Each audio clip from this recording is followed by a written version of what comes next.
Welcome to Drunk Bible Study. This show's mission is to read every single word of the greatest story ever told. A warning to our listeners, the hosts of this show are sinners, but they're doing their best. There will be drinking and there may be some swears. They did say they'd try to keep it clean, but I wouldn't put my money on it.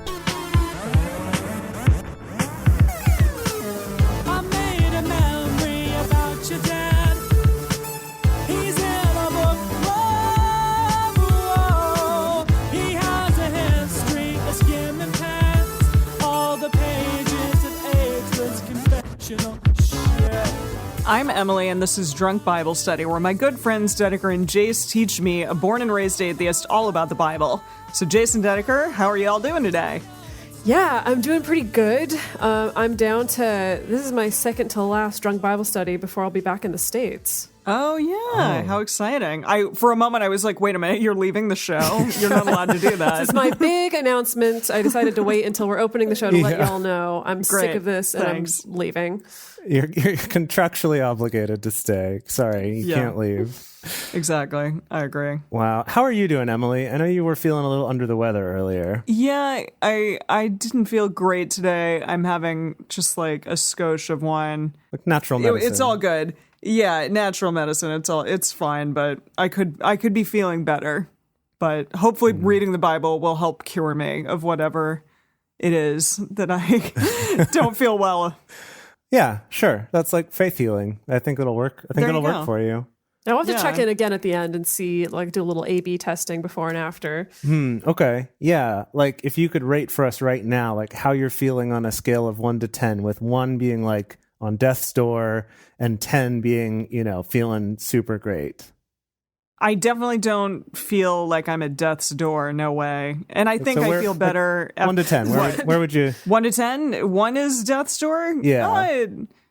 I don't know. I'm like an 8 right now. So I'm all good. Wait, what? So you're feeling great then? You're like, no, maybe a 7, a 6. Okay, having this kombucha helped, okay? I'm just going to say, drink kombucha.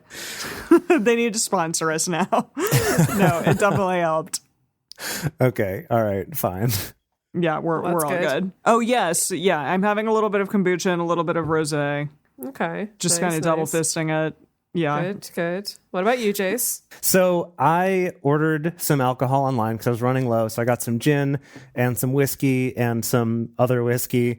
But when it showed up, I didn't realize, but I had ordered the very large size of Bombay Sapphire. So I've been having a lot of gin drinks lately because I need to get through this. That's larger than your head. Yeah, it's the like 1.75 liter size. So been doing a lot of gin and tonics, and right now I'm having a gin and La Croix. This time I'm doing the Raz cranberry flavor, which is quite nice with gin, actually. I just bought some pamplemousse. That's a good one too. Yeah. I am drinking a Little Giant Barossa Shiraz. It has a picture of a wombat on it. Whoa! I thought that was how a bear. Very Australian. No, it's not a bear. As it says on the back, it says small, powerful, and thick-skinned, just like the wombat. The Shiraz grape is the Little Giant of the wine world. That's why. Wow. The Little Giant. Some of the people in wine the chat world. are asking what a wombat is. I am also not entirely clear. I know it's a marsupial. It's a small marsupial that crawls along the ground and is native to South Australia. And have you ever encountered one? No, I haven't. I have, because of the pandemic conditions, I've not encountered a lot of Australian wildlife, with the exception of I did see a ring-tailed possum on the street the other night on a night walk. It was quite cute. It was much cuter than American possums, let me tell you. I don't know. I like American possums. They're cute too. Well, then you would have loved this guy. He's way, way cuter. Oh, adorable. Yeah. Well, that's good. Yeah, I was out walking at night with my partner who's British, and like we froze because we saw this thing, and then we're like, oh my God, and we shone a light on it. We're like, oh my God, it's so cute. Like we're just like standing there staring at it. This Australian woman just like walks by, like rolling her eyes at us. You're like, whoops, sorry. No, I apparently there was a raccoon behind in the alley the other day, which I've never seen a raccoon in Los Angeles. I didn't know they existed here, but apparently they do. Wow, that's How amazing. exciting. Yeah. Yeah, they're coming to reclaim their city. Yeah. Okay, so last time we covered a lot of ground. Do you remember what exactly happened last time in last week's reading? What did we cover the ground with in last week's reading? All I know, because we just talked about it in our bonus episode, is that Saul went in to do his business in a cave, and this incredibly stealthy David went and cut off a piece of his robe while Saul was doing his business. And then, he was able to like run away and then finally come out and tell Saul, "Hey man, I didn't kill you. Aren't I awesome?" And then Saul kind of likes him or something, maybe for now. Yeah, we kind of ended on a note where it felt like a nice end to the story of like, and they became best of friends again. The end. Yeah, I feel like that's not gonna last though. You don't think it's Maybe going to stick? will. Well, and he also said, who was it? Saul made David swear that when he became king, because it's clear that eventually David is going to become king, that he wouldn't kill Saul's family. That's very important, I think. Okay. Oh, right. Yeah, That he made makes him sense. promise that he wouldn't cut off his seed or something like that. That sounds like a euphemism, Chase. Cut off his seed. Yes. No, it's it's a thing they say all the time. His Oh, okay, yeah, like the seed. his The seed family line. Yeah, totally. Yeah. Well, I feel like that would be hard to do considering that David is married to Saul's daughter. He's kind of part of the family line. That's a good now. point. Yeah. Well, it's also strange because it implies then that David would ever do something bad to Jonathan. And I thought Saul was that kind of too. aware He that would they never. loved each other. Yeah. That they're going to rule as king and king. So How adorable. I don't know. Yeah. But today we're going to continue on and see what happens. And I teased last time that we're going to start off with a sort of significant event that's going to happen right on the very first line of this next section. So All right. I guess we can just kind of get started Jump right here. in.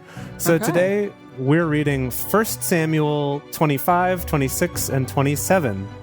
And everyone go to your Bibles online or pull out your real world Bibles and get ready to read with us.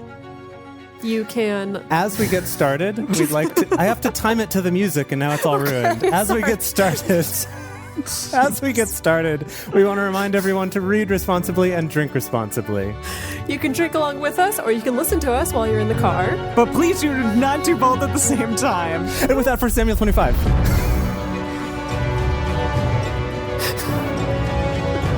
Dedeker ruining it.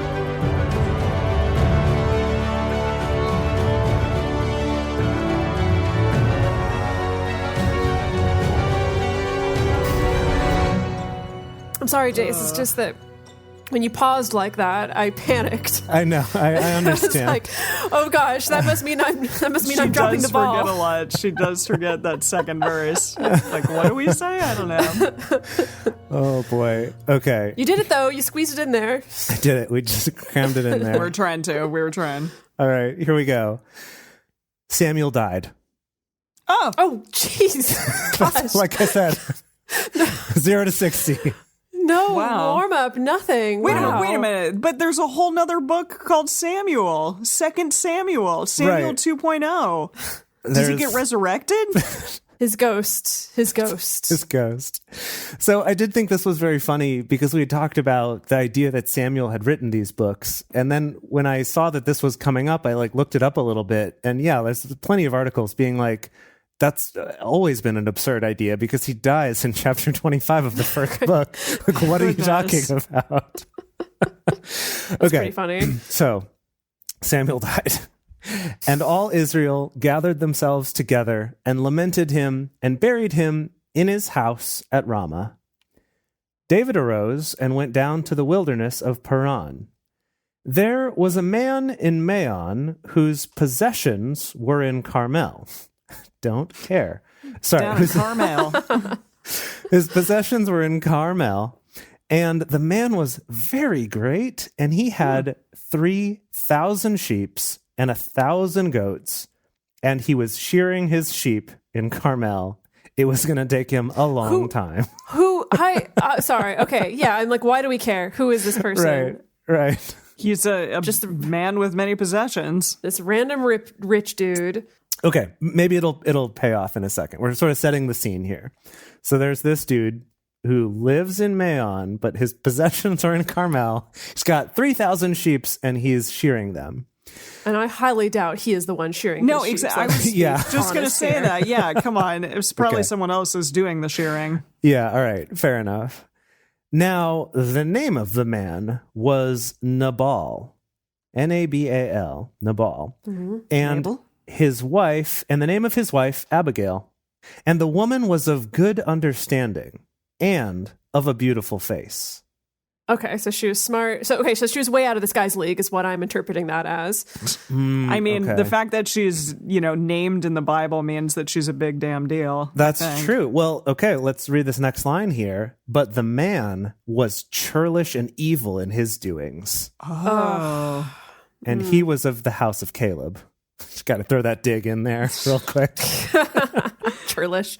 Churlish is a real good word.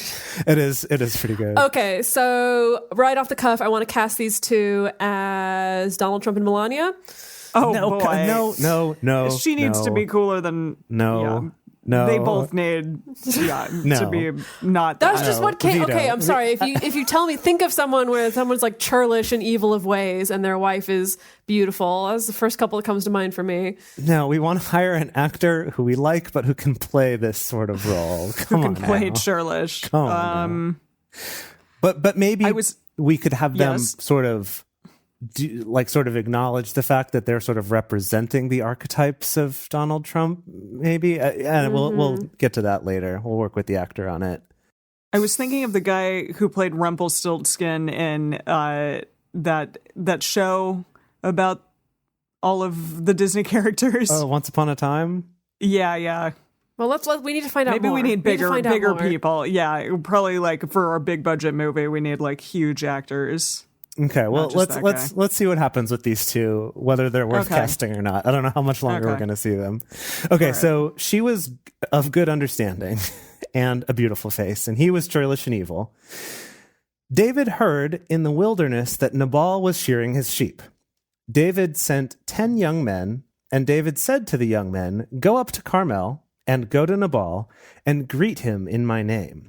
And thus shall you tell him who lives in prosperity, peace be to you, and peace be to your house, and peace be to all that you have. Now I have heard that you have shearers.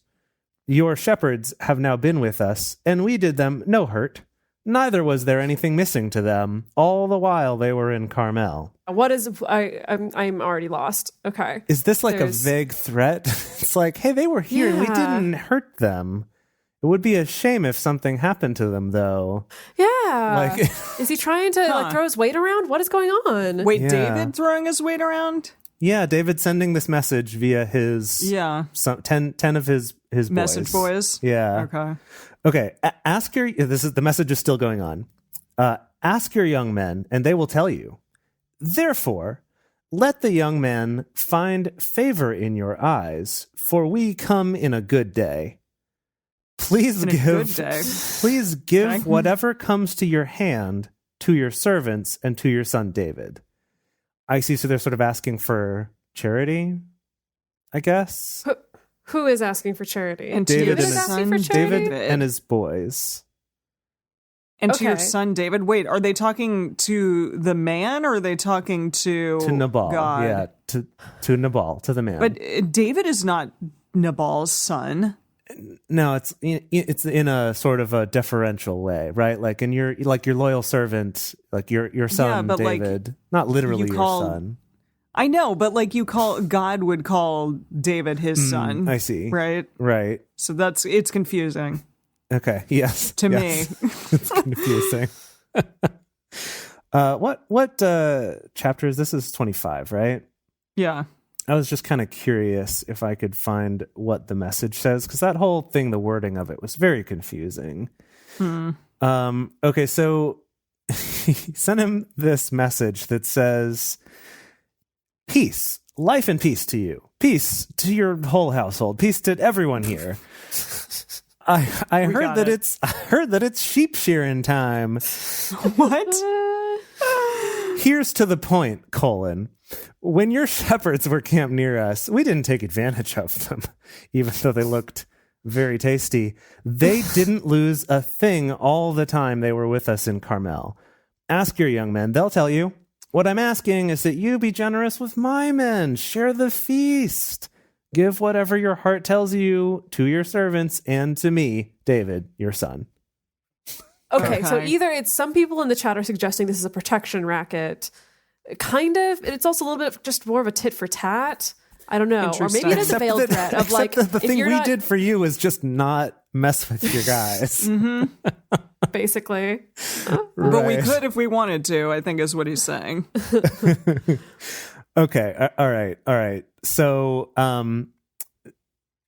so when David's young men came, they spoke to Nabal, according to all of those words, in the name of David, and ceased. Unnecessary detail. You could have just said they said the things. You don't have to mention that they stopped after that. Anyway, Nabal answered David's servant and said, "Who is David? And who is the son of Jesse? There are many servants nowadays who break away every man from his master. Shall I then take my bread and my water and my meat that I have killed for my shearers and give it to men who I don't know where they come from?" No, it's not going to go well. This is not going to go well. So David's young men turned on their way and went back and came and told him according to all these words. Oh, okay. Predictions. What's going to happen? What's David going to do to this guy? I'd like to think that he's going to, keep his word and be a nice boy to him. Be a merciful boy, like we learned in the last story. Yeah, exactly. Right. That would be weird. He's like, I'm going to be super merciful and amazing to Saul, this man who's wanted to kill me forever. But these randos, I'm just going to murder them. Okay, but this falls in line, though, with the theme of, like, I could have killed him, but I didn't. Bear that in mind. The vague threat. It's kind so of, it's more of the vaguely threatening merciful is really what David's particular brand of mercy is. I see. Oh, boy. Yeah. Okay. So David said to his men, "Gird you on every man his sword." They girded on every man his sword. And David... and his loins. And David also girded on his sword. And Good. Yeah. And there went up after David about 400 men, and 200 abode by the baggage. Oh, again, the baggage boys. Yeah. Did they just have a ton of suitcases with them? This happened with David and Goliath, that story, that there was also the baggage boys. Right. Coming out, watching out for the baggage, yeah. Which I guess there's like the supply boys. So I think it's like 400 soldiers plus 200, caddies, like golf caddies. Yeah. Okay. Love it. But one of the young men told Abigail, Nabal's wife, saying, "Behold, David sent messengers out of the wilderness to greet our master, and he railed at them. But the men were very good to us, and we were not hurt, neither missed we anything, as long as we went with them when we were in the fields." Also, maybe they actually did sort of protect them from passing ruffians. Like, as long as we went with them and we were in the fields. The Bible did not speak of ruffians. Well, I mean, maybe that was common at the time, right? That there's, passing It seems ruffians. like it's a pretty lawless land, for sure. Yeah, maybe. I suppose you're right. Okay. Yeah. Passing ruffians that can say knee at will to old ladies, Exactly. Sure. They were a wall to us, both by night and by day. All the while we were with them keeping the sheep. So yeah, it's like they were a wall to... Oh, I see. The David's men were a wall between the baddies, I guess, yeah. and them? Right. Okay.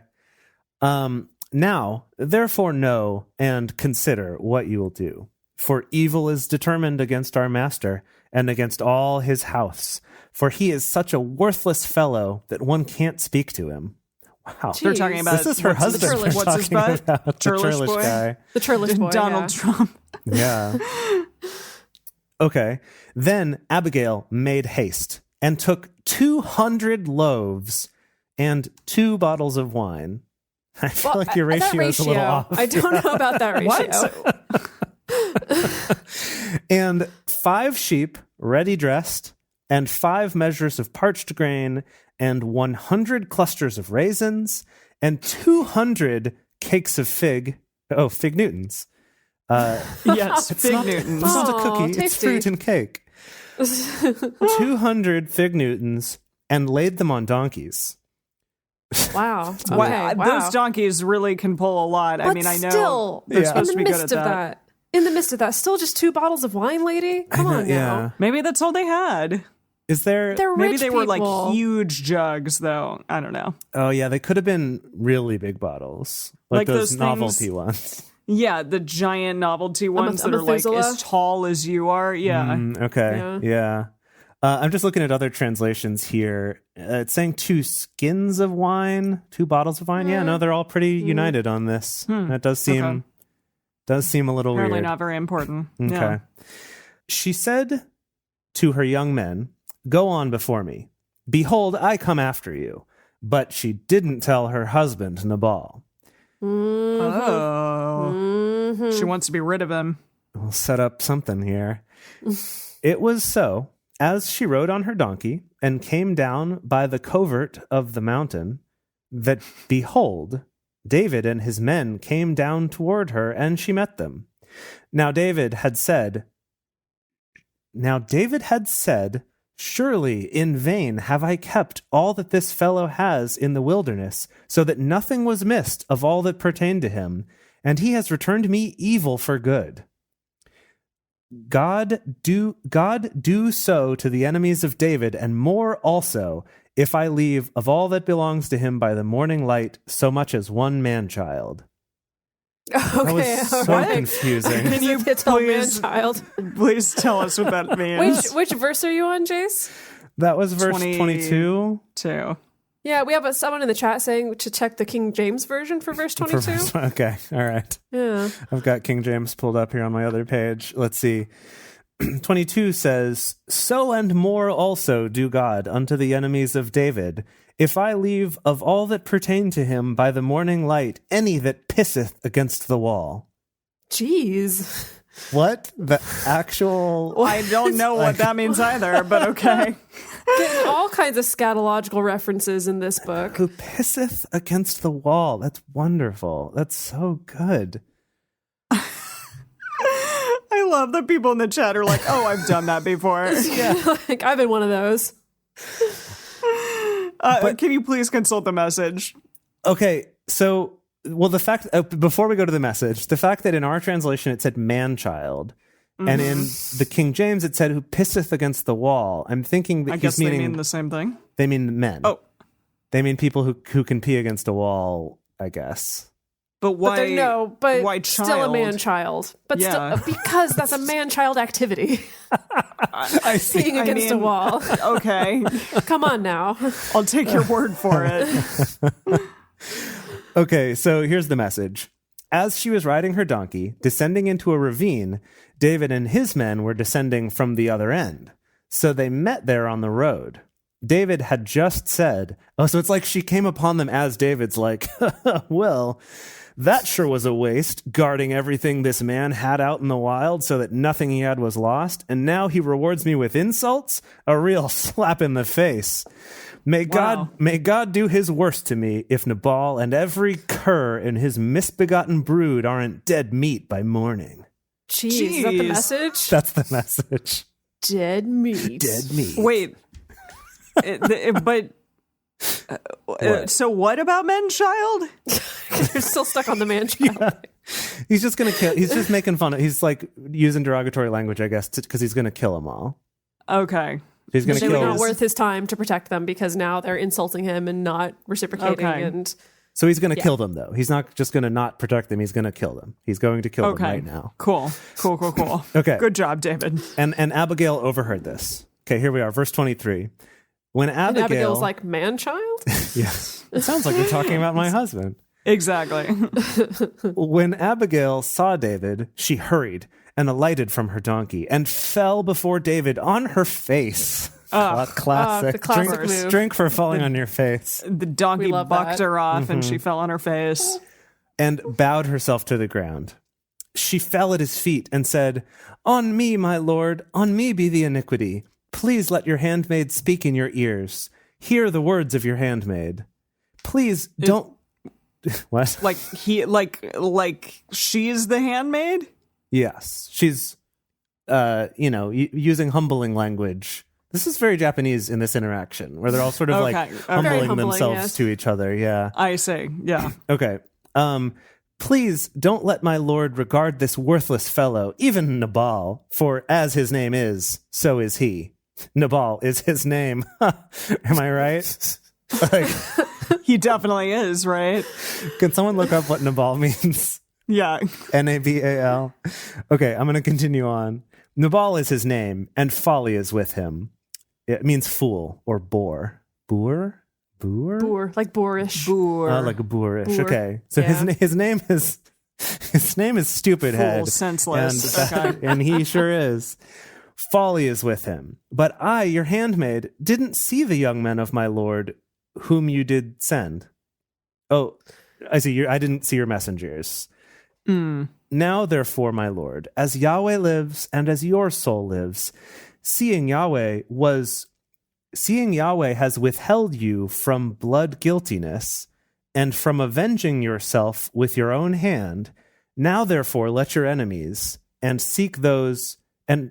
Oh my gosh, this is so difficult. I'm sorry.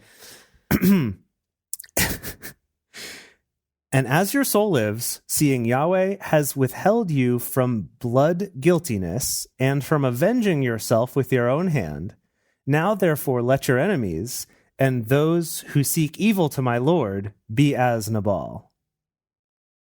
I didn't follow any of that. Did you guys get that? So may all your enemies be as silly and dumb as Nabal is, and give him a swift and easy kick in the for teeth? you to defeat?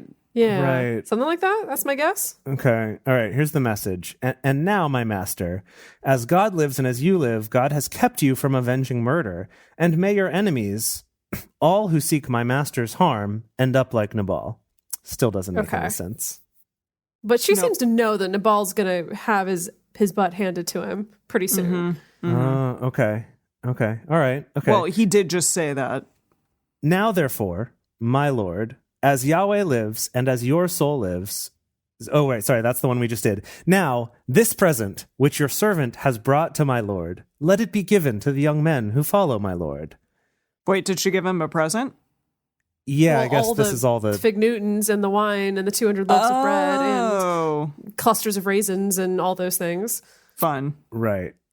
Let it be given to the young men who follow my lord. Please forgive the trespass of your handmaid, for Yahweh will certainly make my lord a sure house, because my lord fights the battles of Yahweh, and evil shall not be found in you all your days. So she's just kind of buttering him up, I guess. Just kind of, Yeah, I think telling she's him how great he is. Yeah, someone pointed out in the chat she's sexy jumping I am. ship. She's switching sides. She's I see. Okay. Yeah. Got it. Cool. Though men be risen up to pursue you and to seek your soul, yet the soul of my Lord shall be bound in the bundle of life with Yahweh your God. Okay. Cool.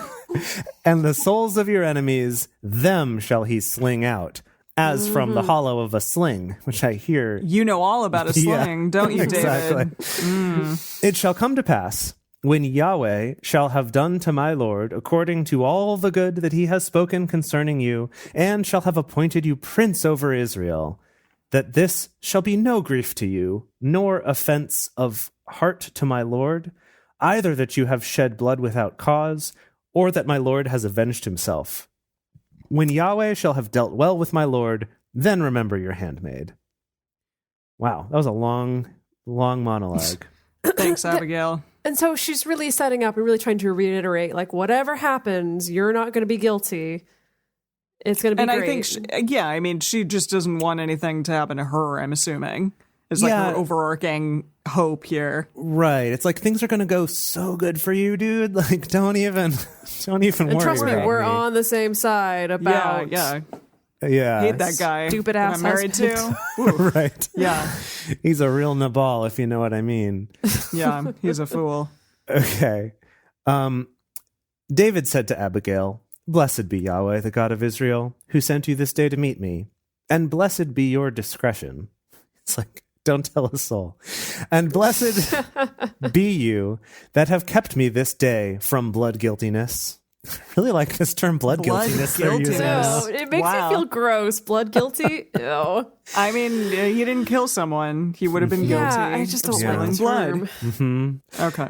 And from avenging myself with my own hand. For in very deed, as Yahweh, the God of Israel lives. Very deed.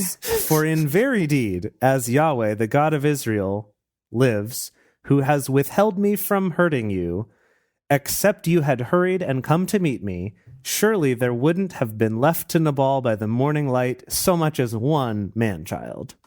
Gotta throw that one in there. Okay. one more time.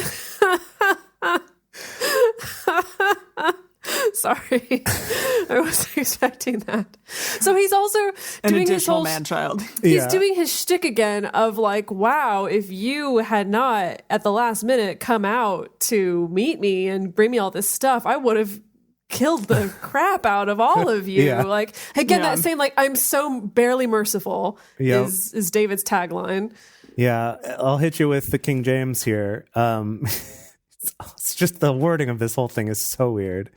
For in very deed, as the Lord God of Israel liveth, which hath kept me back from hurting thee, except thou hadst hasted and come to meet me, surely there had not been left unto Nabal by the morning light any that pisseth against the wall. It's just back again with that. Yeah, I love back it. again with that. Jeez. Wow. I did not expect that. Goodness. Forgot that was a thing, but it was. Cool. So David received of her hand that which she had brought him, and he said to her, Go up in peace to your house. Behold, I have listened to your voice, and have accepted your person. Okay. I accept you as you are. As you are, yeah. I accept you as a human being. Cool.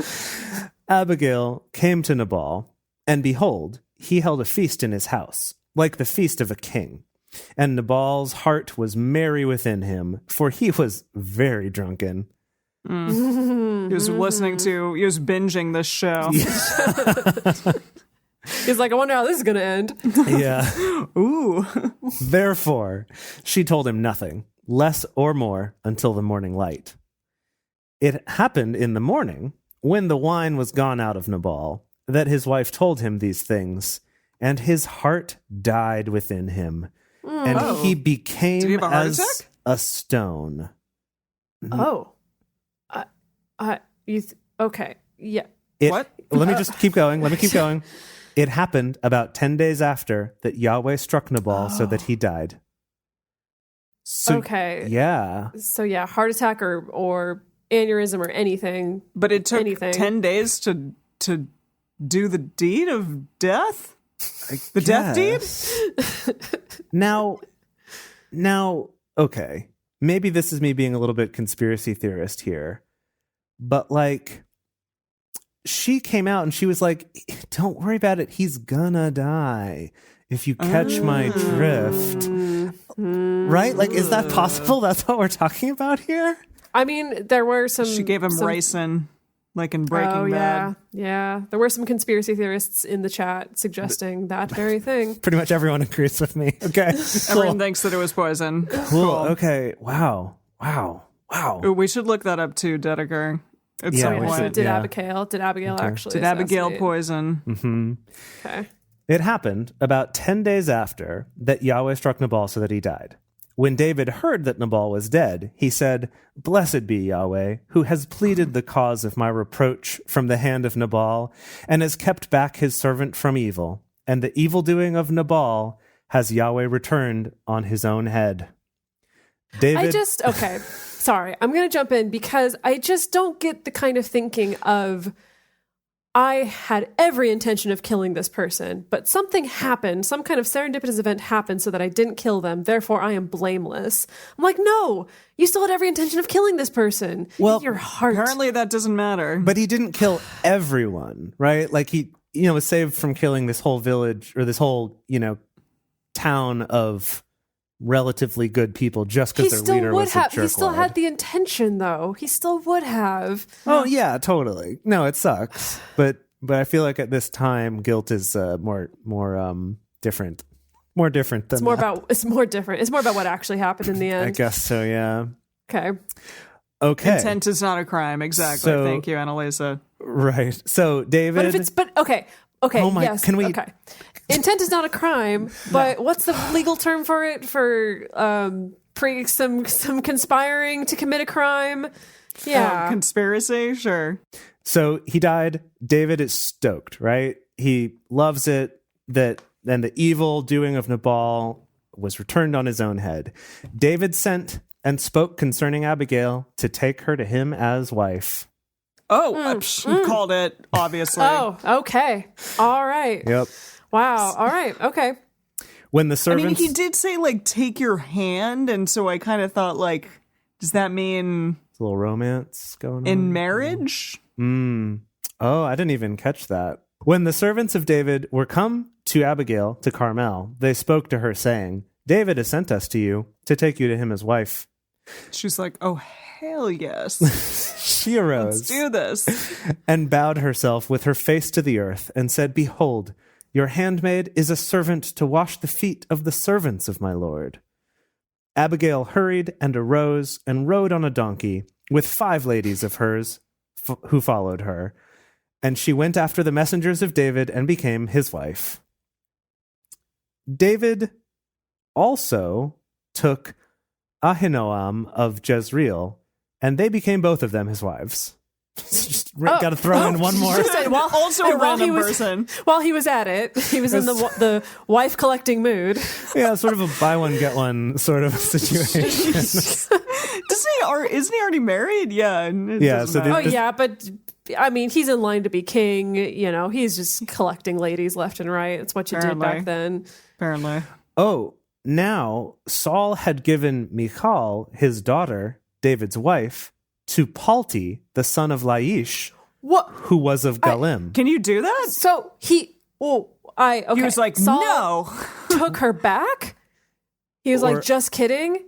Or is this... I thought they were on good terms now. Or is this the thing that the historians have hidden from us for so long, that like the women could also have extra husbands and they've just tried to redact that out and they missed this line? The revisionist history. Right? I don't know. The Bible secretly was very feminist. It's just all been redacted. I really don't. Secretly. I doubt that somehow. Well, okay. I put down a note to look that up for sure, because I don't remember learning about Saul taking Michal back and giving her away to someone else. Well, we might get more in the next chapter. So let's also see what happens there. Okay, here we go. 1 Samuel 26. The Zephites came to Saul to Gibeah, saying, Doesn't David hide himself in the hill of Hachlah, which is before the desert? Then Saul arose and went down to the wilderness of Ziph, having 3,000 chosen men of Israel with him, to seek David in the wilderness of Ziph. Wait a minute. He was doing this, right? And now he's still doing it? There's some deja vu. I thought we had things sorted out. Yeah, I thought he was kind of like, no, we're cool now. 7 seconds. Jeez. But then the Ziphites are kind of stirring the pot, as it were. Yeah. Okay, let's see. Saul encamped in the hill of Hachlah, which is before the desert, by the way. What? By the way? It says, by the way. I'm assuming that must have been a translation of like, it's by the highway, you know. I see. Not just BT dubs. Right, it's by the way. Okay. Yeah. Sorry, real quick, I missed this. Can I tell you the chapter title for this from the Message? Please do. It's called Obsessed with a Single Flea. Oh. I'm really curious. Animal Crossing. Why? Because you have to get the fleas off of the chasing animals. David around with his bug net, trying to catch a flea off of his body. Oh my gosh. Okay. Okay. But David abode in the wilderness, and he saw that Saul came after him into the wilderness. David therefore sent out spies and understood that Saul was come of a certainty. He confirmed it. He fact-checked it. Yeah. Yes. Saul is You went to Snopes.com. Is Saul coming actually of a certainty? Yeah. Okay. David arose and came to the place where Saul had encamped, and David saw the place where Saul lay. And Abner, the son of Ner, the captain. Ner? Ner. It's like, what do I name my kid? Not Abner. Ner? The captain of his host. And Saul lay within the place of the wagons, and the people were encamped round about him. Then answered David and said to Ahimelech the Hittite and to Abishai the son of Zeruiah, brother to Joab, saying, Who will go down with me to Saul to the camp? Abishai said, I will go down with you.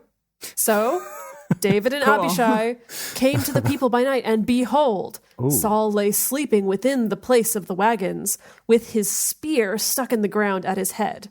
And Abner and the people lay round about him. I tried to look up why Saul loved spears so much. There was no good information on that. Did you literally Google why did Saul love spears so much? I mean, it's something to that effect, and it was just like Saul liked to sleep with his spears, and that was about it. Nice. Someone in the chat's asking for us to cast this Joab, Abner, and Abishai. They're small. They seem like they're small roles. They're small, but that's why I think it could be a fun, just kind of throw in some fun people. Some fun character actors. Yeah, exactly. Honestly, I think it's a little bit more important to cast Abigail, since she's turned out to be one of our few female characters in the Bible with any lines that did anything, and B, she's married to David now. So I just saw the movie Emma. Yeah, I recommend it. It's pretty at the very least. But yeah, the most recent rendition of Emma. And I feel like that woman who plays Emma could be Abigail. Well, can you tell us She's who crafty. the woman is? Her name is Anya something. Crap, I'd have to look it up. Look it up. Okay. Look it up. Put it in the doc. Look it up because I was gonna pitch. Well, I see. I don't know how there it is. How Thank old you. this person is supposed to be, but I Anya was thinking Taylor-Joy. this could be a cool role for Jane Lynch or someone like that. Oh. I like that. Okay. Yeah, I'm not opposed to that. I don't know if I can see Jane Lynch trying to seduce whoever we have old David I feel like, being. well, I was going to say, I'd want Jane David Lynch being in a more active role. I feel like we got to do maybe some gender blind casting with Jane Lynch. Oh, honestly. Yeah, you're right. Yeah. I mean, in general, we should be doing more of that because we just are going to have so many men to cast in this movie. It's too many men. It's too many freaking men. Too many freaking men. Too many freaking men. Okay, so they sneak Story up. Of our lives. Spears stuck in the ground in his head, people laying around. Okay. Then said Abishai to David, God has delivered up your enemy into your hand this day. Now, therefore, please let me strike him with the spear to the earth at one stroke, and I will not strike him the second time. I won't need to strike him again? I guess I won't need to. I'll get him in one stroke and we're done. One shot, yeah. Okay. David said to Abishai, don't destroy him, for who can put forth his hand against Yahweh's anointed and be guiltless? David said, No one. As Yahweh lives, Yahweh will strike him, or his day shall come to die, or he shall go down into battle and perish. Yahweh forbid that I should put forth my hand against Yahweh's anointed. But now, please take the spear that is at his head and the jar of water and let us go. So let's just rob him. Let's He'll just wake up and be like, where'd my spear go? Well, it's kind of like the whole pooping situation, right? Where it's like, we just want to mess with his head a little bit. Yeah, just show him we could have. Yeah. Okay. Cool. So David took the spear and the jar of water from Saul's head, and they got them away. And no man saw it or knew it, neither did any awake, for they were all asleep, because a deep sleep from Yahweh was fallen on them. Wait, why do these people not have some guards around? You know what I'm talking about? Well, I guess this deep sleep from Yahweh, that even if they put guards, posted guards, the guards that Yahweh would also be sleeping. Sprinkled his fairy dust on them. And I like the idea. Out. Mr. Sandman. I like the idea that whoever the storyteller was, who was originally orally reciting this story, right, was telling it to the group of kids, and they snuck up and took their spear and jug of water. They're like, but how come none of the guards stopped them or no one woke up? And they're like, and everyone was sleeping. All asleep. They're like, But surely they would have woken up when someone walked into their camp. Like, that happens and they have guards. They're like, well, Yahweh made them all fall into a deep sleep. It's just kind of like... It does kind of build on itself. Exactly. Yeah. There you go. Okay. Then David went over to the other side and stood on the top of the mountain afar off, a great space being between them.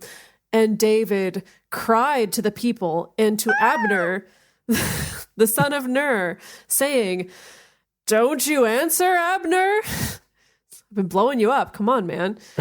Then Abner answered, "Who are you who cries to the king?" David said to Abner, "Aren't you a valiant man? And who is like you in Israel? Why then have you not kept watch over your lord the king? For there came one of the people in to destroy the king your lord. This thing isn't good that you have done." Oh my. Okay, if there's anything that this podcast has done for my life, it's that it has introduced many phrases that I really want to use in my day-to-day life. Like what? Right. Has this thing done This anything thing for isn't your good life? that you have done. This thing isn't good Perfect. that you've done. Yep. It's perfect. And we still, as- from Job, say to each other all the time, I've never seen him. Yes. We still That use one's that line. been established, yeah. I mean, I like any kind of raven. Mm-hmm. Like I said, yeah, any kind of pasta, any Right. kind of kombucha. Yeah. As Yahweh lives, you are worthy to die because you have not kept watch over your Lord, Yahweh's anointed. Now, see where the king's spear is and the jar of water that was at his head. It's Can gone. Can I read to you the Messages version of Please. David calling this guy out, of Abner? Please do. Lil Abner. Lil Abner, little baby Abner.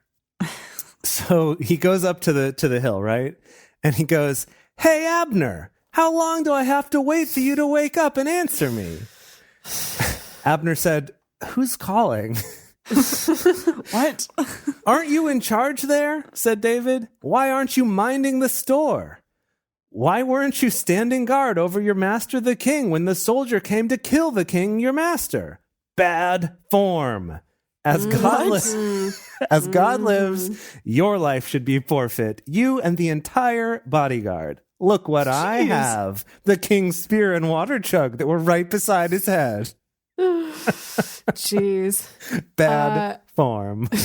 Wait, but that's like he's just like taunting Saul at this point. Yes. Totally David's is. very Seriously. cocky now. Yeah, geez. I don't know about this guy anymore.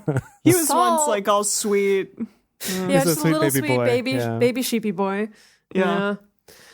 Saul. Oh, I'm glad someone in the chat called out the Hook vibes because that's what I think whenever I hear the phrase "bad form." Is I think about the movie Hook. Oh, really? Yeah. Wow. Okay.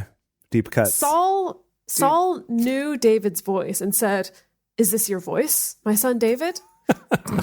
David said, "It is my voice, my lord, O king." The dialogue. It's me. He said, "Why does my lord pursue after his servant? For what have I done? Or what evil is in my hand? Now therefore, please, let my lord the king hear the words of his servant. If it be Yahweh that has stirred you up against me, let him accept an offering. But if it be the children of men, cursed Great be they film. before Great Yahweh. For they have driven me out this day that I shouldn't cling to Yahweh's inheritance, saying, go, serve other gods." I don't think that sentence made sense. Okay. I'm taking comfort in the fact that even David is like, "Saul, what the hell? Why are you doing this again? What did I do? Did Yahweh put one of his evil spirits on you again? And if that's the case, then like, let's make an offering to Yahweh and just get it all sorted out." But maybe it was some dudes, some children of men, that are trying to cast me out or drive me out. I don't Can I know. read you the Message version of some of this? Please. David says, "They've expelled me from my rightful place in God's heritage, sneering, 'Out of here! Go get a job! Out of here. Go get a job with Get a with- job. yeah, Wait, don't you they have a dirty job? hippie." He said, "Go get a job with some other god." Go get a job with some other god. That's an interesting turn of phrase. It's not even like go worship Right. other gods, don't go follow other gods. Go get a job with another god. Wow. Fascinating. David's like, well, I'll tighten up my CV. Now, therefore, this is still David speaking. Now, therefore, don't let my blood fall to the earth away from the presence of Yahweh, for the king of Israel is come out to seek a flea, as when one does hunt a partridge in the mountains. That's it. That's the flea thing. He's obsessed David's with the making flea. the point of like, you're obsessed with the flea. You're hunting a partridge all over the mountains. It's not worth it, man. That I'm a flea in that, like, I can't hurt you. I'm not out to hurt you. I'm not going to hurt you. I'm not some poisonous creature. I'm just a little flea. Most I can do is make you a little bit itchy, man. Just right. a little bit Or like itchy. buzz in your ear and kind of weird you out. Yeah. Okay. Goodness. Then said Saul, I have sinned. Return, my son David, for I will no more do you harm, because my life was precious in your eyes this day. Behold, I have played the fool, and have erred exceedingly. There's a real David cycle answered. of abuse going on here with these two. Yeah, it's- you're right. It's very strange because Jeez. David was the one who kind of started it this time. Did he? No, Saul was out hunting him Saul again. suddenly started hunting him. Okay, Yeah. he was hunting him, and then Yeah. David was like, "Nah." Yeah. Right. Okay. Right. David answered, Behold the spear, O king. Let then one of the young men come over and get it. Yahweh will render... He's like, you're not going to come get it because I know you're going to grab it and throw it right at my face. Right. I know you. Yahweh will render to every man his righteousness and his faithfulness, because Yahweh delivered you into my hand today, and I wouldn't put forth my hand against Yahweh's anointed. Someone in the chat just pointed out the fact that last time there was also a line about a flea. It's like, but I'm but a flea.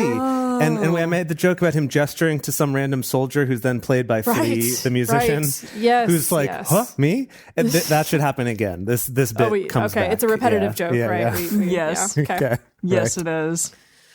Behold, as your life was much set by this day in my eyes, so let my life be much set by in the eyes of Yahweh, and let him deliver me out of all oppression. Then Saul said to David, Blessed be you, my son David. You shall both do mightily, and shall surely prevail. So David went his way, and Saul returned to his place. The All right. end. Great. No, it's not going to be the end. It sounds like it's the end. This is the second time this has happened now, where they're Yeah. like, and It they sounded made like up. the end the last time. Exactly. And they were the best of friends, and the end. Nothing else bad happened to them ever again. Lies. It will. Well, that's the end of the Definitely. chapter.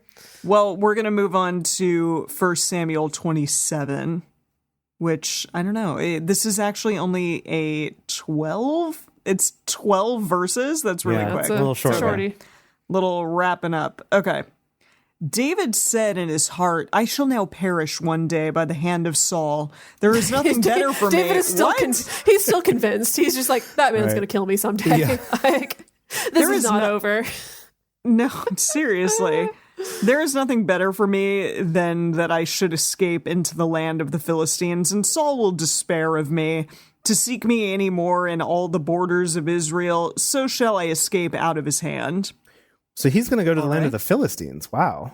Wow. Okay. Goodness. I mean, that's Wow. going to be awkward. I'm sure they have not forgotten about the Goliath thing. Yeah, Right. yeah, they're probably not going to love having him there. David arose and passed over, he and the 600 men who were with him, to Achish, the son of Maoch, king of Gath. David lived with Achish at Gath, he and his men, every man with his household, even David with his 2 wives, Ahinoam and the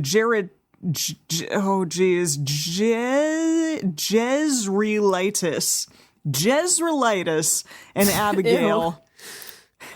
And Abigail, the Carmelitis, Nabal's wife. The Carmelites. Okay, right. So Michal's out of the picture. She's he just has gone. these 2 Wow. wives. Yeah, but it says Nabal's wife, which is funny that it's still referencing Nabal as that Abigail is his wife. Yeah, It's just not, clarifying. it's David's wife now. That she was before, which makes me wonder if whoever it was that Saul gave What? away the wife to. Oh, See? yeah. Palti, Palti. yes, who was of Galim. So Palti, maybe they refer to his wife now, Michal, the wife of David. Maybe there's sort Wife of of David, you keep track previous of like wife the of line David. of custody or something. She Jeez. I hate it. Okay. So yeah, Nabal's wife. It was told Saul that David was fled to Gath, and he sought no more again for him. So he didn't want him anymore. David said to Achish, "If now I have found favor in your eyes, let them give me a place in one of the cities in the country, that I may dwell there. For why should your servant dwell in the royal city with you?" Then Achish gave him Ziklag that day. Why Ziklag pertains to the kings of Judah to this day. Ziklag, is that a lady? Is that a wife? I don't know what I think Ziklag it's a is. city. Oh, Okay. It could have been any of those. It could Like have a been province? a captain of the guard. It could have been an entire province. It could have been a lady. I don't know. To could me, have it been sounds like like a disease. A It does donkey sound that he like- enjoyed? Does sound like a Ziklag. disease. Yeah. Emily, He a gave him donkey, Ziklag. enjoy it. I got a bad case of the Ziklag. Yeah. Exactly. The number of the days that David lived in the country of the Philistines was a full year and 4 months. Wow. So Yes. I'm confused because so Achish gave him the city of Ziklag. It wasn't Achish one of his buddies, or is that who already lived there that he's come into the land? I'm just confused how Achish has this city to give. I'm confused. I don't know. He's a king. Yeah, maybe it's He's more like, of that he's here. outsourcing a little bit or distributing. You know, he's like, well, I got this city that it's hard to manage. It's just like a little bit too much, but I want to keep it in the kingdom. Here, how about you? You manage it, David. Maybe it's that. Okay. It's like you can stay there in exchange for kind of managing things, kind of like an apartment manager, you know? Oh, there you go. Got it. Okay. Yeah. He gives him free land to manage the apartment. Okay. Right. He's okay. The apartment manager. Cool. Yeah. Cool. So David and his men went up and made a raid on the Geshurites, and the Girzites, and the Amalekites, for those nations were the inhabitants of this land, who were of old as you go to Shur, even to the land of Egypt. I see. This is the old classic of like, oh, you're right. I will give you a city. I'm going to give you this one that's occupied by these other people. Go kill them and take You it. gotta kill him, and then Right. and then it's yours. Right. Behold.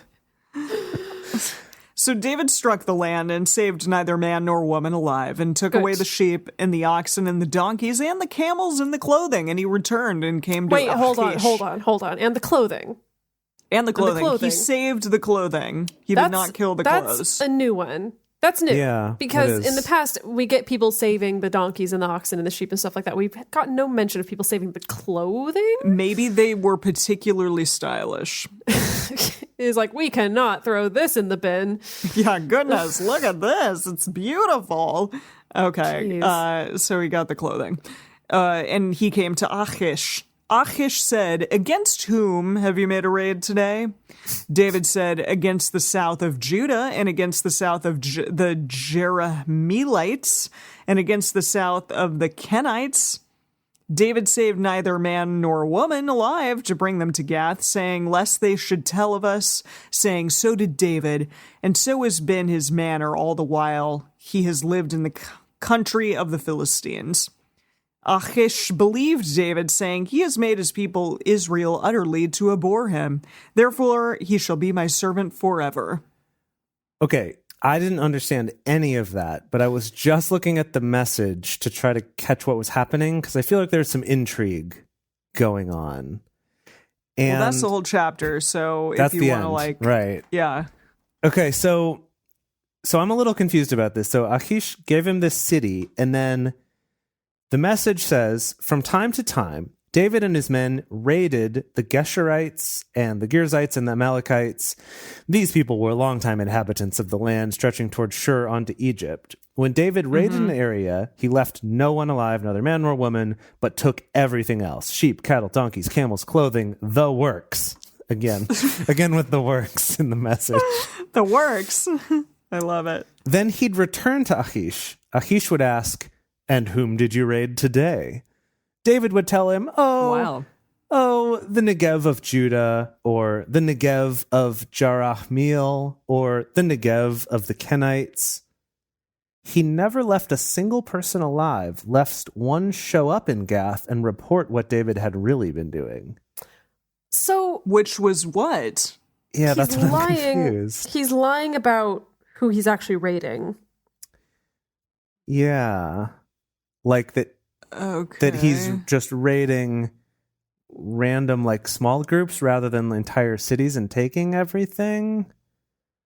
And, well, but at the end, there's that note about the fact that the king thinks that David has made himself an enemy to the Israelites. So... Wait, someone said reread verse 8. David and his men went up and... Wow. You can't tell us what to do. Sorry, Emily, if you want to reread verse 8, you can. David and his men went up and made a raid on the Geshurites and the Grizzites and the Amalekites, for those nations were the inhabitants of the land who were of old, as you go to Shur, even the land of Egypt. Okay. Yeah. Okay, I've got it. So yeah, when he asked him, who did you raid today? We just weren't reading critically enough. David would say, the Negev of Judah, who's a tribe of Israel, or the Negev of Jerahmeel, which I'm assuming is another Israelite town, and Negev of the Kenites, which we know is one of the areas for the Israelites. But he's actually raiding Philistine towns? I think so, yeah. This is only... Okay. This is not sustainable. This can only go on for so long, right? Well, 1 year and 4 months is how long it has to go on, apparently. It seems like they've raided and pillaged and killed a bunch of people. So yeah, I don't know if there's like a lack of people to do these things to. Now, I really like this idea of that, like, at the end of the day, David sits down at the dinner table with Achish or whatever his name was, and they're like, okay, what'd you do in school today? Who did you raid? Yeah, seriously. Yeah. Goodness. So then the last verse in the message, I think, sets up a good cliffhanger for next time, is Achish came to trust David completely. He thought, he's made himself so repugnant to his people that he'll be in my camp forever. No. Not so. Only a year and 4 months. 4 months? 4 days? 4 weeks? Months. Can we cast Achish real quick before we end? Because I think at least that's a good note to sort of end on. We've still got many people to cast. Everyone, please, vote on your phones. What if he's Jonathan Banks from Better Call Saul, who's Mike? Okay, all right, yeah. Oh, okay. Yeah, he can maybe Mike needs to be like a way bigger role, like a way cooler. No, but I like him for a cameo. Role. I like him for a cameo. I agree. Okay. However, I have a hard time. My mom says yes. I have a hard time though, maybe because of Breaking Bad and Better Call Saul, that like you can't pull one over on Jonathan Banks. He's going to figure you out. That is true. He's not a good... That's a really good point. A target. Now, if you cast the actor who plays Tuco Salamanca or someone like that, then I believe you can pull one over on him, I think we need to percolate on this, think about this, reflect on this. Better Call Saul remembrances. And not try to drunkenly recall the casting of Better Call Saul. Now, Emily, what do you think is going to... What do you think? It's back. Emily, it's back. What do you think is going to happen next time? I think it will probably chronicle that year and 4 months in a really short span of time. And then like maybe a couple verses... And then somehow he'll have to kill this, I was going to say God, not God. He's not going to kill God. He's going to kill this king. What's his name? What's his name? Achish. That's the one. Yeah. And get out of there. And then probably Saul's going to do something again. Something bad. Saul's going to be back to his ways. Yeah, because Saul's still around. Saul is still alive. Throw a spear, exactly. He's ready to throw his spears everywhere. Yeah. Now that I'm thinking about Better Call Saul, we've got a lot of good people from this to cast. Like, did we ever cast... Did we cast Giancarlo Esposito already? I thought we did mention him for something. Also, Rhea Seehorn should be someone huge because she's amazing. I love her so much. No, we've not cast one Carlos Esposito, but we can put him on the list. Okay. We've talked about him before, yeah. Giancarlo. Yeah. Okay, awesome. This has been a fun episode, and once again has left us with sort of a cliffhanger ending, which I love that the Bible is finally doing that to help our show out with our ratings or whatever. So thanks, Bible. Thanks, Bible. So everyone, be sure to show up next week to find out what is going to happen with this this skullduggery that David is pulling on Achish. If you want to join us for this show live, check out drunkbiblestudy.com/live to see you in the chat. Thank you for joining us for Bible Study today. If you want even more Drunk Bible Study, including ad-free episodes, early releases, personal toasts on the show, and more, become one of our patrons at patreon.com/drunkbiblestudy. If you enjoy the show, take a moment to subscribe and then write us a nice review on iTunes or Stitcher, letting other people know what you like about it. You can also join fellow listeners in the Drunk Bible Study Fans and Fellowship Facebook group. Find us on Twitter at Drunk Bible Cast, on Instagram at Drunk Bible Study, or send us an email to info@drunkbiblestudy.com. Drunk Bible Study is created and produced by Emily Matlack, Dedeker Winston, and me, Jace Lindgren. Our theme song is Book Club by Josh and Anand from their album Home of the. For more information, visit us at drunkbiblestudy.com. I made a memory about your dad. He's in a book club. Whoa. He's got a history of skimming past all the pages of ageless confessional shit.